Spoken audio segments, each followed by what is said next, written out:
the 14th of December 2005, י"ג בכסלו תשס"ו. This is an interview with Mr. Frank Kolb.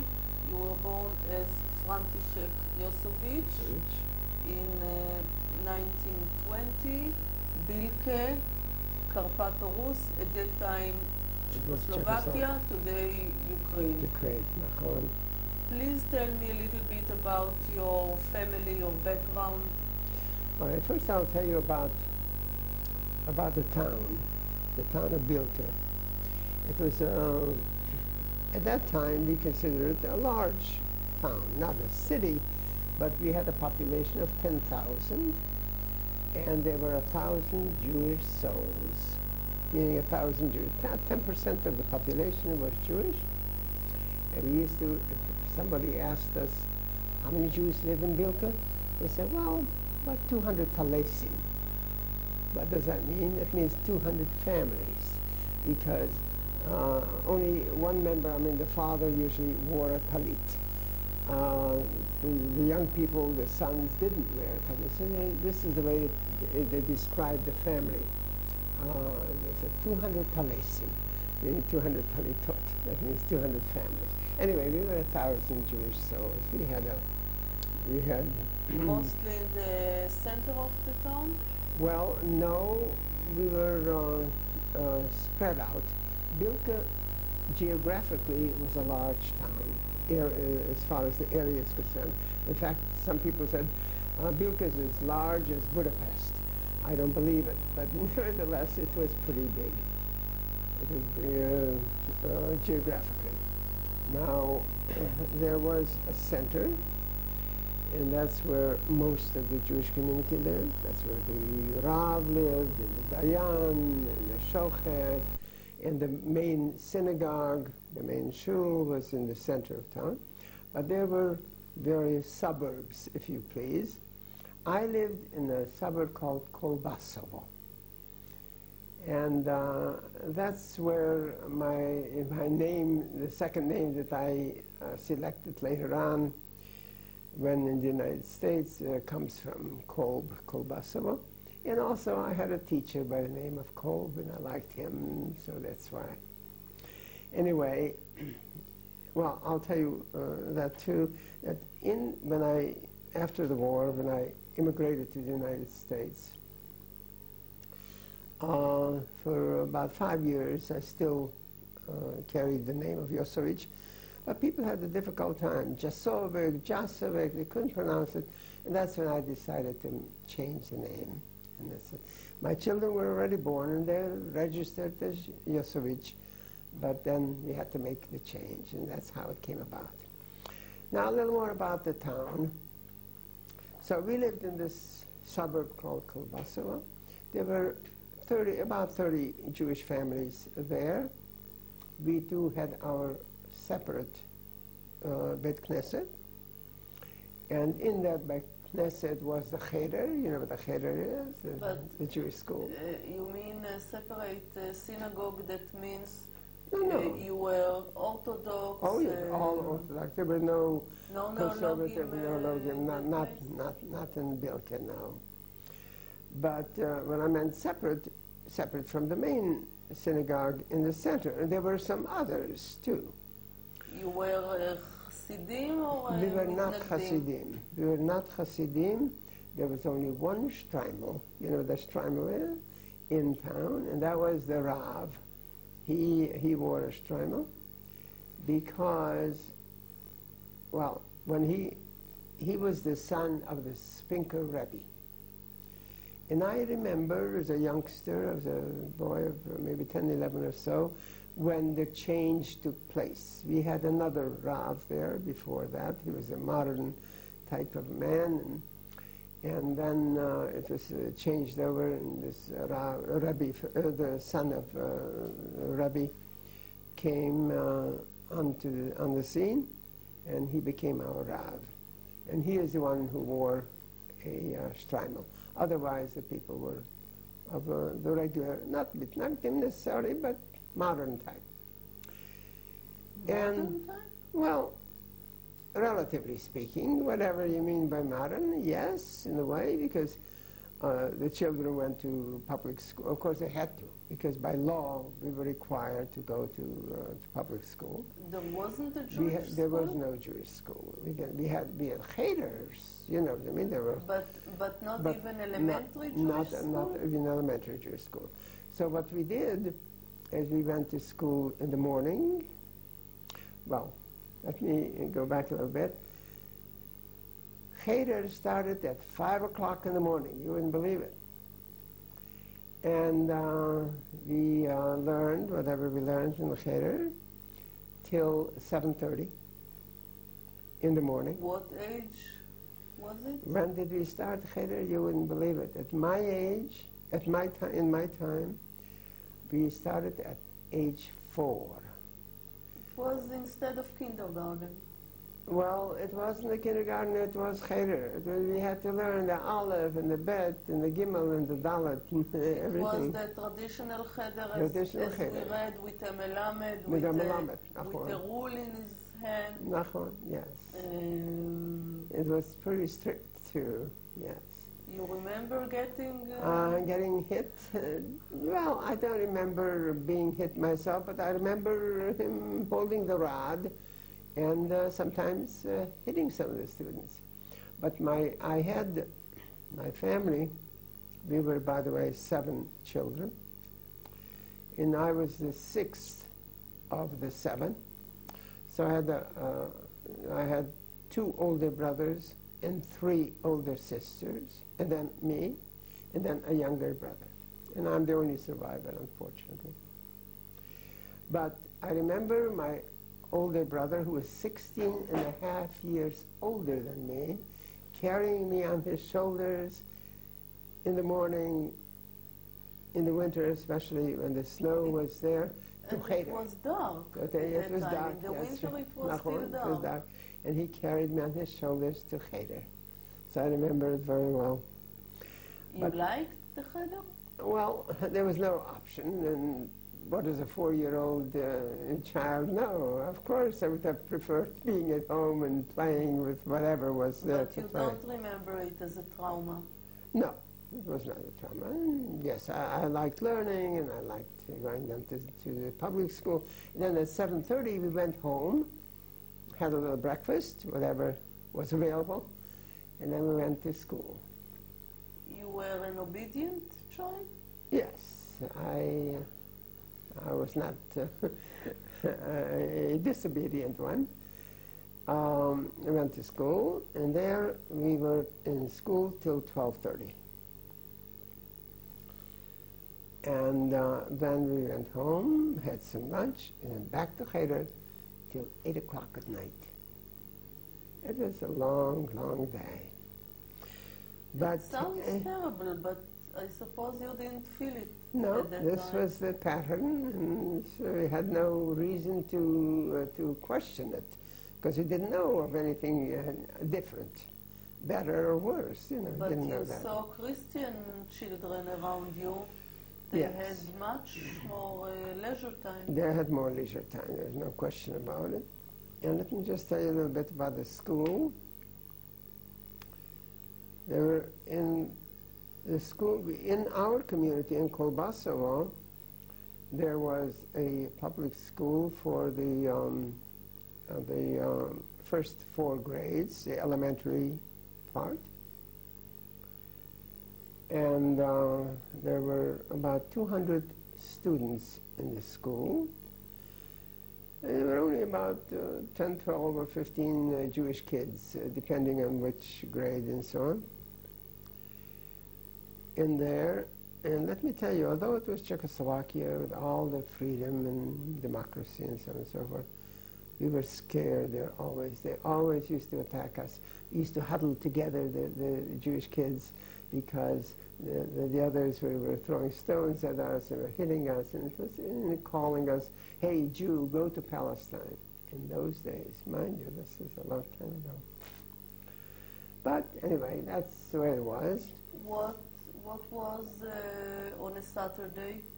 Did you go to school? No, Saturday we did not go to school. There was school but we did not.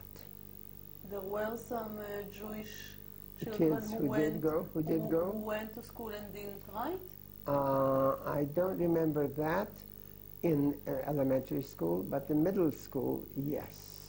In fact, that's the way I did it too. Went to school and did not write. So you had to have a Christian friend to go on Monday or Sunday to go and take some notes. Copy the notes.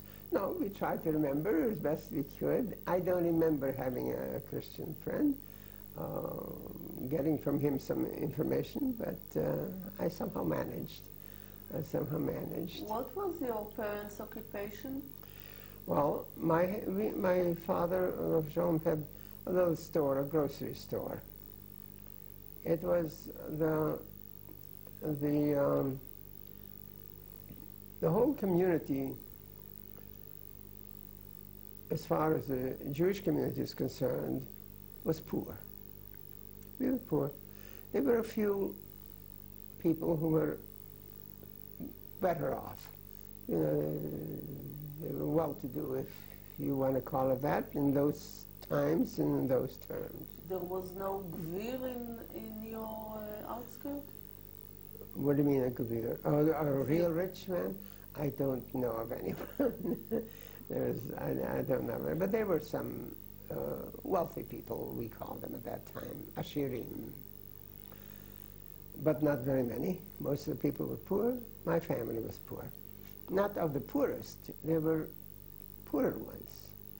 But it was poor to the extent that I don't remember ever getting up from the Shabbat table, Friday night or Shabbat, not leaving even a crumb on the table. Nothing was left. You know, it was just not enough food. You know, because we were 7 children and 2 parents, so it was 9 people, and it was hard. You remember yourself hungry as a child? Not necessarily hungry, but never having enough. It is my mother, may she rest in peace, struggled hard to try to keep us satisfied. During my time, in my house, in my father's house, we ate cornbread, bread made from corn flour, because we just couldn't afford to buy wheat or the flour, you know, to buy to bake regular bread. Although you had a grocery store?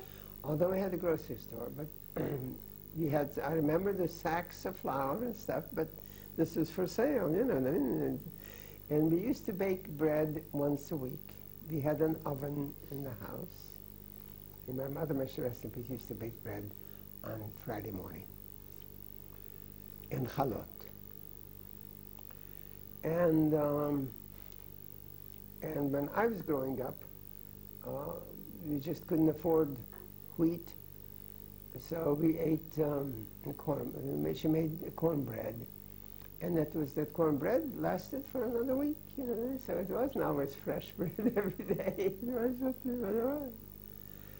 But I do remember my mother, may she rest in peace, telling us that before that, when things were better, they used to have wheat bread.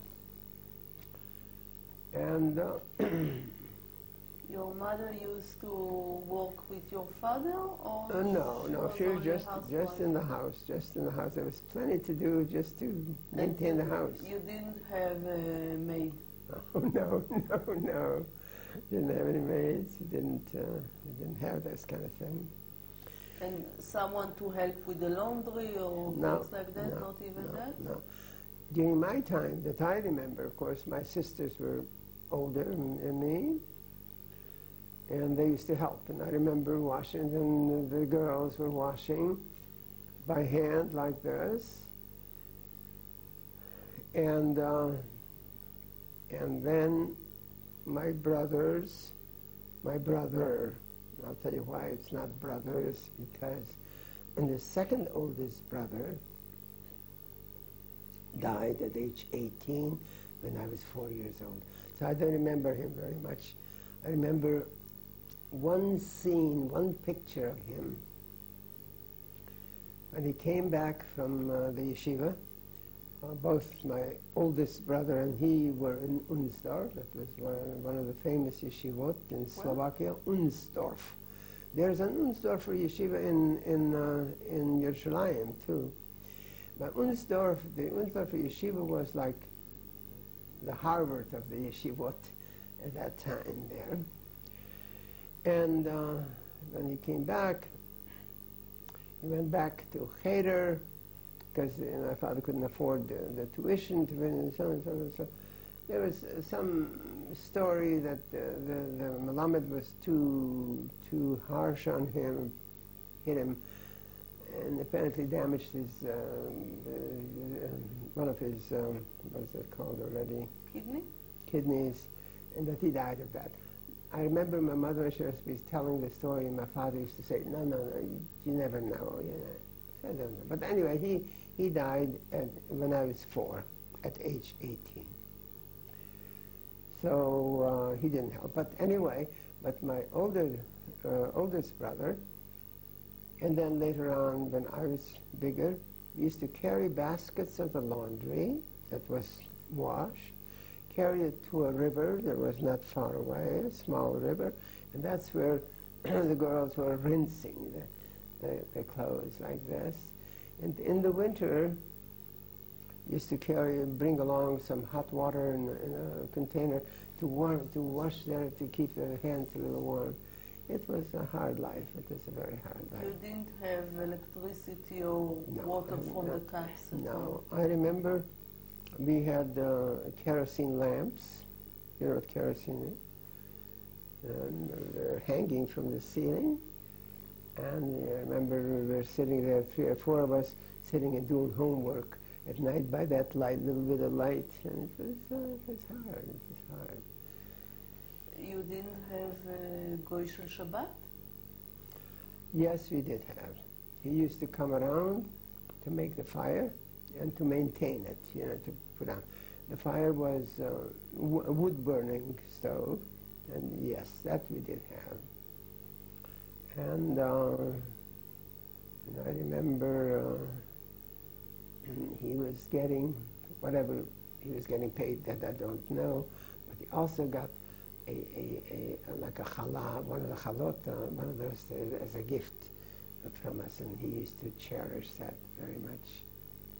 And when he came on Shabbat, Friday night, or whenever it is, and he got that challah, that was a big present, and it was. In that connection, I want to tell you something else, just so to illustrate the point. Our father, Hashem, belonged to a chevra mishnayot. You know, like they were studying mishnayot together, and once a year they had a siyum. You know, a siyum mishnayot, and they had a suda. And when I was a boy of 8 or 9, I used to go with my father there to the siyum, just to sit in and to listen. There were lectures, and the Rav was delivering a Dvar Torah and so on. And then there was the Suda, and every person, every member got a roll, one of those beautiful rolls. And I remember my father was taking a couple of bites from it and putting the rest of it in his pocket and bringing it home, because it was a big treat, you know, to get a little slice of bread of that kind of a roll. You know, it was hard. It was a hard life.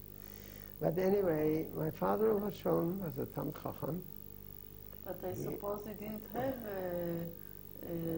lots of time to study, because if you had a grocery store, you had to work from the very early morning till night. That's true. Well, but yes, he did study occasionally. I remember. I mean, in the evening, for a half an hour or something. But basically, he was a wonderful father and a wonderful husband. And he helped her, not like some others who just left everything to the wife, to worry about and to take care of. He was very, very helpful. To illustrate the point, I just want to tell you something. I remember when the Bet Knesset in our neighborhood was not far away from our house. And for Mincha and Ma'ariv, the people started gathering at the Bet Knesset a half an hour before Mincha time. And they were kibitzing there, And I remember being there with my grandfather when I was 7 or 8 years old, and overhearing the following conversation, and they said, well, it's Mincha time. Not that they had a watch or anything. They looked at the sky and said, it's time for Mincha. And somebody said, well, if Arabazik isn't here, Arabazik was my father's name, Yitzchak Azik. If Arabazik isn't here, then it's not time yet. And he did not come to just kibitz and waste time.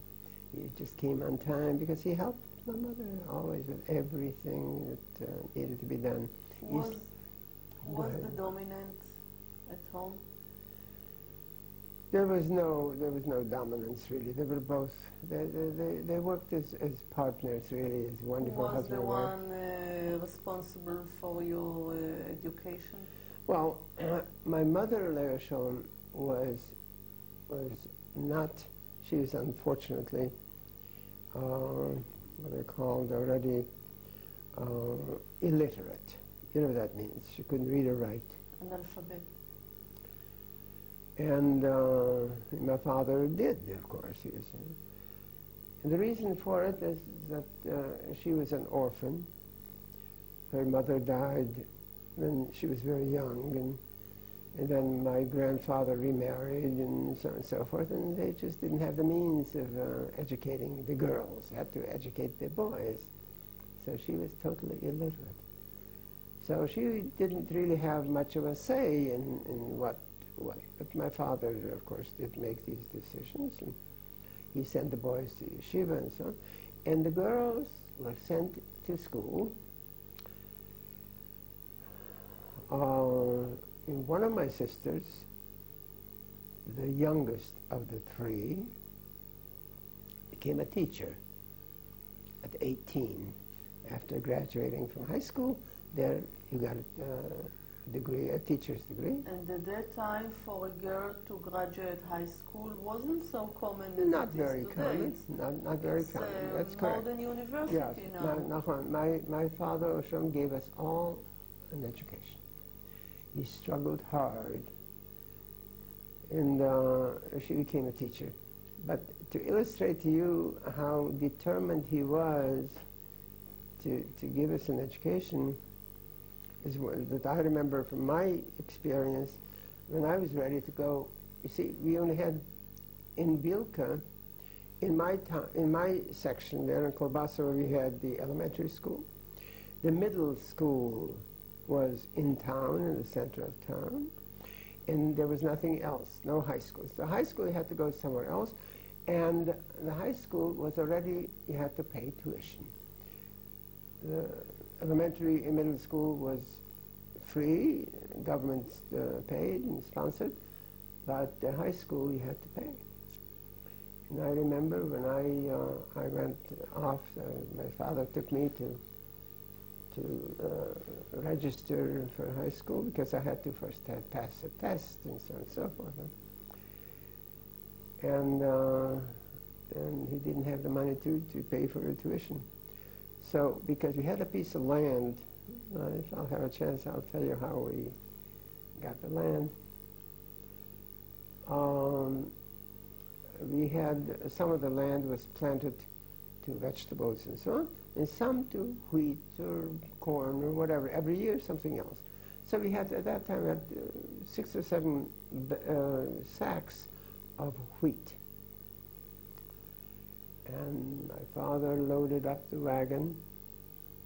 It was a horse and buggy, not ours. We hired someone and to take this, to sell it in there in Servish, and to sell in thus to have the money to pay for tuition. And I remember my mother breaking down in tears and said, "What are you doing, taking our bread out of our house, of the house?" It was so terrible. But that's what we did.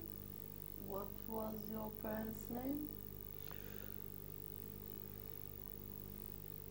Just a minute. So, my father was Rabbi Yitzchak Isaac, and my mother, Chaya And your Yosovich. brothers and sisters? My oldest brother was Yosef Chaim. He was named after my great-grandfather, who had died just a couple of years before he was born. And by the way, the great-grandfather died in 1901, and he was born in 1904, my oldest brother. And the second one was Arn Hersh, Arn Tzvi, Arn Hersh. The Yiddish version of Tzvi is Hersh. And then there were the three sisters, Etya. Hersh was the one who died at the age of 18? Nachon, that's right, of 18. And then there was this Etya. And she was the one who did go through middle school, but did not go to high school. But she was at that time, the educated one. To illustrate to you this point, I want to tell you how many people in that part of my town were illiterate, even men. And they used to come to her, to our house.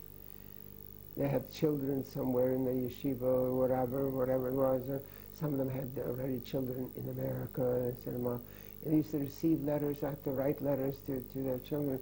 They came to my sister Etya to write a letter and to read a letter. So she was the educated one. And then was Rachel. By the way, Etya never died at age 22, 23. She was not married. She died of a disease that I do not even know what it was. I remember her ailing for about... Before the war. Before the war. And then was Rochel,